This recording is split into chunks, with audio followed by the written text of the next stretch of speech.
Hi, it's bonpi. Welcome back, or if it's your first time, just welcome.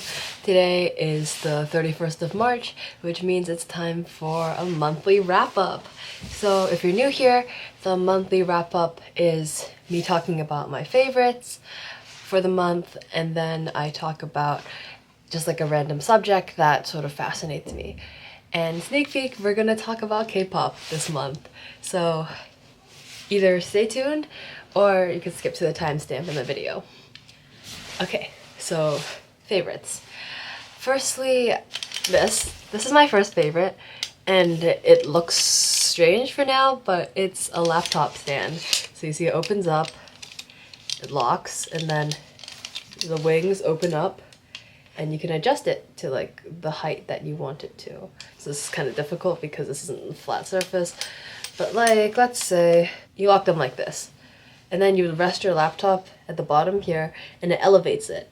And this helps because my desk is really low, so it helps to have like the computer at a bit of like an angle, so it's like less straining on my neck. And this one from Amazon was I think like $9, which I was at first a little skeptical for the investment because I had one before that was from Shein, but that was not as great quality and broke recently, which is why I replaced it with this. So yeah, it feels really well made too. It's like metal instead of plastic, so I think it will last me quite a while. The next thing is a pair of headphones, wired headphones. Wow, so ancient. But these are actually in-ear monitors, which are just headphones that have like the hooks around the back, and they have like a special driver inside the actual earphone as well. And then like musicians use these a lot when they're playing, and I just thought they looked really cool, and this was one of these like self-care purchases. Plus they like block out sound really well because of how snug they fit in your ears. And yes, while it is like the old headphone jack, I have an adapter that lets me plug it into my iPhone as well. I guarantee you look very cool wearing them. So for example, I have to prove a point now. Look. Let's do this side as well. Look at that. And they just like go around the back of your ears. So those are the in-ear monitors, and sound is pretty decent quality through them as well, which you'd expect. And then now we have some beauty stuff. So first, we're back on the perfume roll. I picked up a new perfume this month. It's a little travel size again because I never really fully use a full bottle. And it is from Clean, the brand Clean Reserve, and it's in the scent Skin, which is in, and then brackets Reserve Blend. Gosh, I can't speak today. Oh, and it's called Skin because it's meant to mimic an embrace, like a human, like a little hug. That's very cute. It's slightly different scent for me. Like I'm more like a fresh scent person. This is more, okay, it's floral musk. Okay, that's what it's called. It's floral musk. I'm glad this was a good purchase. I like smelled it in store and I was like, you know what? I think today's the day we go for something different. So yes, this is Clean Skin Reserve. This is tinted lip balm from Tower 28. It's in the shade Shake. And this, oh my gosh, sorry, let me apply it. It's like a perfect mix of being hydrating and also like having color payoff. And it's a very like natural shade, so like I don't have to use a mirror or anything while applying. And they also have other shades, of course. I think there's like a more nudie color. There's like some deeper shades as well. But yeah, I think this formula is great. And it doesn't feel like I'm really wearing anything other than just regular lip balm. And lastly, another thing that comes in a stick form is this Tokobo, I'm not quite sure how you pronounce it, but it's a sunscreen stick. And it's like, it's really cool. Like the twisting up mechanism has a little snap to it, and you can see that's the actual product. So like, it's very satisfying to use. And it smells really nice. It's kind of like a cottony scent. It is pretty strong, so if you don't like strong scents, then this is not for you. But this glides on so nicely, and it's like it's like not an oily sunstick, which I know so many sunsticks are. Like, it's got a very powdery feel. It genuinely feels like nothing is on your face. And of course, since spring is coming, I'll be outside a lot more, so I definitely recommend. Plus, it's like not super expensive too, and it's SPF 50 plus, PA plus plus plus plus. So those are my 5 favorite things for today, and if you've heard it throughout the video, this jacket of mine is pretty loud, but it's also one of my favorites as part of my outfit today. So let's go there. Sorry for the loss of mood lighting, everyone, but I think this will help the camera. So I have the same dankais as last monthly review. These are just the Brandy Melville Heather Gray sweatpants. It is one size fits all, and I know Brandy is not the most inclusive brand, but they're comfy and they're cool sweatpants. And then on the inside I have this like patterned dress shirt, I guess you call it, and it's from Yes Style. And of course, the star of the show is this rain jacket type thing from Vans. And it's got like kind of like a fuzzy inner layer, so it's good for the colder weather and while we're transitioning from winter to spring. Plus, it has a hood. And the whole thing is kind of like waterproof. Like, even the hood sounds like kind of waterproof, like there's a waterproof layer inside. And like, you get that effect that it's like 2 jackets in one when it's only really just one. So that's my outfit. Let's cut the lights and go back, finish off my favorites. Okay, and we're back. Okay, the lighting's changed a bit because I changed it to try and help with the clothing situation, but we're back and it's fine now. Favorites, what else is left? Oh, favorite songs. So let's see. For March, my first song is Limousine by BEO and Mino. I think it's from Show Me the Money. It's a Korean rap show, and the reason for this song I will explain in a bit. And then number 2 is We Don't Know a Thing by Tom C. Bumps. I'm not quite sure how to say that. Maybe it's 2MC Bumps. And then Ivry, IVRI, and Soli Had, which could be a longer name. It just got cut off by the app I'm using. And then number 3 is Shameless by Camila Cabello. And this is a short story I can explain really quickly. I was influenced by TikTok and those edit sounds, and that last like earworm part got like stuck in my head, and so I had to find it and I just listened to it on repeat. Oh, let's do 2 honorable mentions. I discovered a lot of nice music this month. Number 4, we have Ghosting by Tomorrow X Together. And then this is a fun pick. It's called S Plus Sunset with an exclamation mark by Bunting, and it's like a very video game music-esque song. It's like really tingly and it makes my brain feel nice things. I'll search it up, I'll play a quick snippet.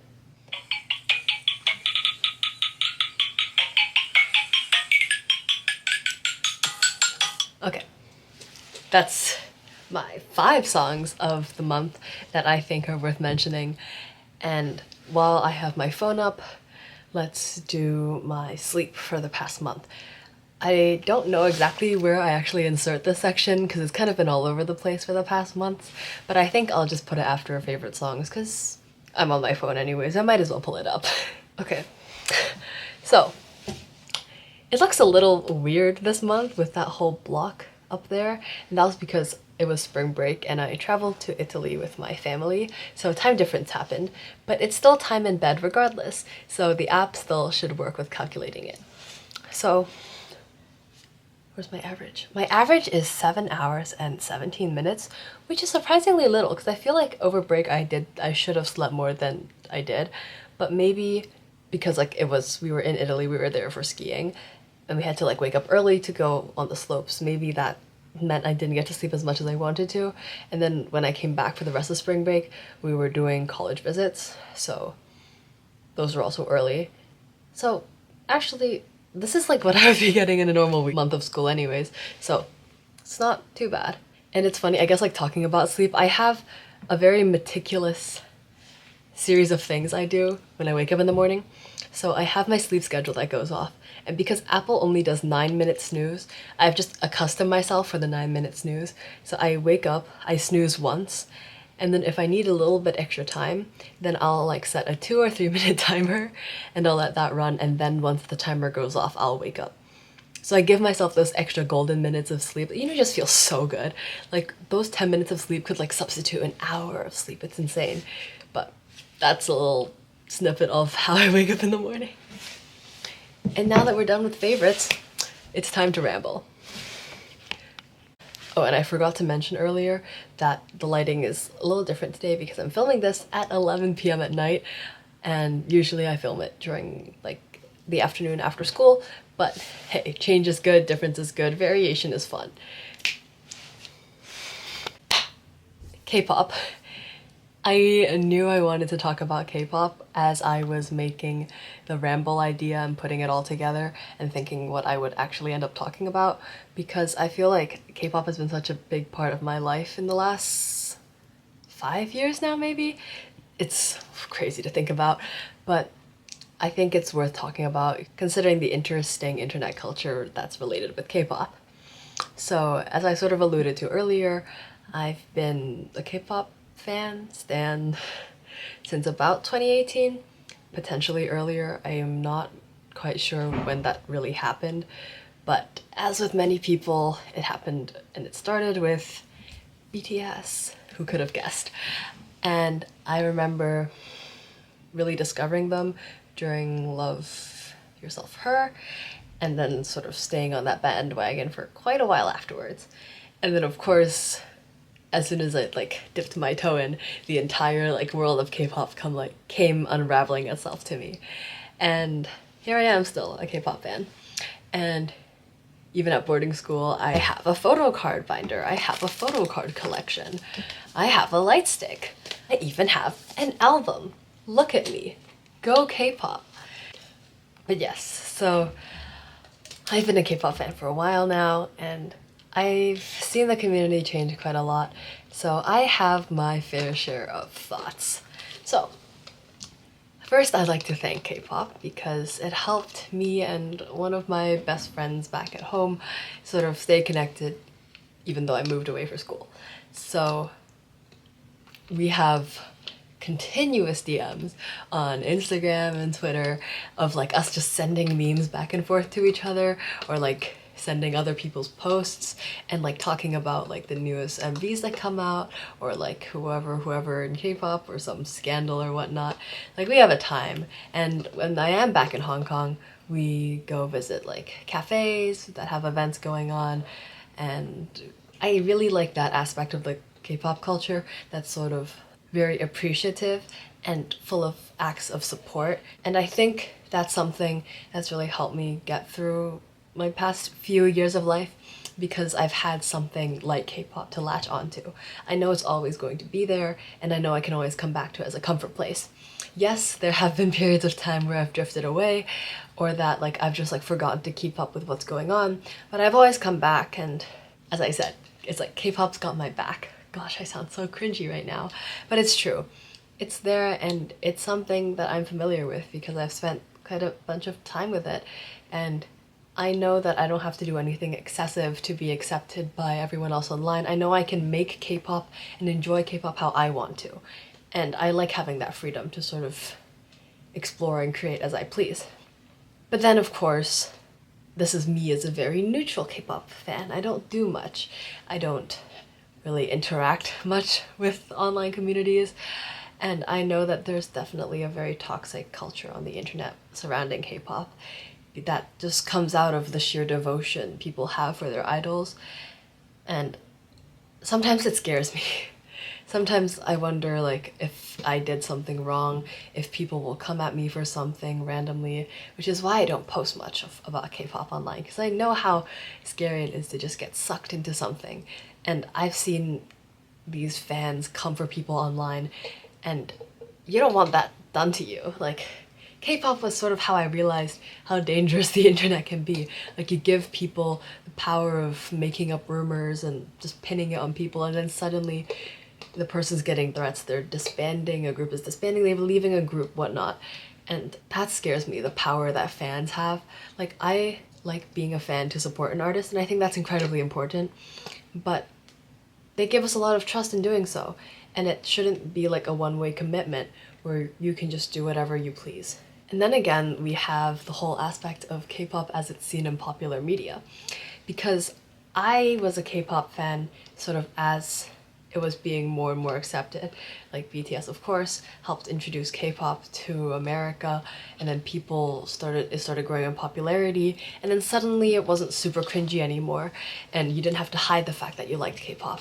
Though I definitely think I'm still hiding it, but like, if someone asks, I will tell them, but it's not something I'll immediately say up front. And of course I fall victim to, what's your favorite songs, who's your favorite artist? I don't say any of my favorite K-pop artists. But that's okay. I embrace that, and if I wanted to, I could. It's just that I enjoy other music too. And I think it's interesting to be able to see a world or experience other cultures other than fully being into K-pop culture, just Korean culture in general. Like, because of K-pop, yes, I wanted to go to Korea, I wanted to experience that all myself, but it's not to an obsessive state like I know some people are. And I think potentially I've been in that state before. It's just that through my time being split up amidst other things, I've realized that I don't have to pour my entire existence towards this like fangirling or this hobbying. Then again, of course, there's a time and place, like concerts, for example. I've been lucky enough to attend my fair share of concerts, and honestly, K-pop concerts are great. They're so exciting, and you meet like the nicest people there. I went to AT's in New York. The people in the pit were so nice. They helped like save our seats, and when we went to the bathroom, it was amazing. We were trading like little fan-made merches. It was great. And then back in Hong Kong, I saw BTS and Blackpink, and I also saw, I think, Mama 2017. So maybe I was already getting into K-pop in 2017, I'm not quite sure. And I think that like live experience that is fostered through K-pop is truly amazing. It's an art for entertaining like that's never really seen before. Like, the combination of the talent it takes to make it as an artist is mind-blowing. Like, I have infinite appreciation for all the K-pop artists out there, and it's sad to see them getting hate sometimes, even if it is deserved, because I know how much people have put in to make it to where they are. Like, being famous is no big joke at all, and especially if all the talent it takes to make it to that level, because you can't stand on stage and expect people to praise you for doing nothing. So I think the hate sometimes isn't deserved, considering they're your places of comfort. You're using them as entertainment. You're using them for your parasocial relationships or whatever. Like, you're using them to help you. At least show them some respect and response. So that was my little rant. And lastly, let's talk about Boys Planet, which is sort of why I'm talking about K-pop and what kind of jumped me to think about K-pop, especially in the month of March. Because yes, as I said, this is one of the things my friend and I talk about. Yes, it helps show the toxic culture of online fans. And yes, it also shows the talent that everyone has who's trying to make it in the industry. And of course it's an Mnet show. Of course they're trying to make a successful group out of it, so of course they're rigging. But honestly, it feels very unifying, like a whole community that was created out of this show that can kind of more or less agree on the same things. Like, that's crazy to think about, but it's also scary considering the things they're comparing are people, like young people, teenagers, pretty much. And it's scary to think about being exposed to all of this hate from such a young age. Or maybe people are even trained to at this point, like that's what you expect. You expect people to come at you because that's just what the internet and their fans are known for. And I don't think I would have been able to handle it. It's like, of course, you know, you've dreamed of like, oh, what if I was an idol, you know, being a little delulu for a moment. But I think I have so much respect. It takes so much dedication, so much mental strength. I cannot imagine what it must be like. And as I said earlier, that's why Limousine is one of my top songs, because I discovered it through Boys Planet. Yes, the performance was amazing, and I also think the song itself is great too. And even though Boys Planet is a roller coaster of emotions, I think it's a great opportunity for all of the trainees because they get the exposure that they have on the show. They get to, you know, prove themselves, even if they fail doing so. They get to get their name out there. And I think that's too big of an opportunity to pass up, even if it means dealing with hate and dealing with people coming at you. So that's that. And of course, reality shows will keep happening. Survival shows will keep happening. K-dramas will always be there. So K-pop will be there. Don't misuse it. That's my goal. If you made it to the end of the video, thank you so much for bearing with me and sticking through. And hey, leave a like, subscribe, comment, do whatever you want. I'm just grateful you're here and, of course, watching my video. Thank you so much, everyone. It's been bonpi. Thank you for watching.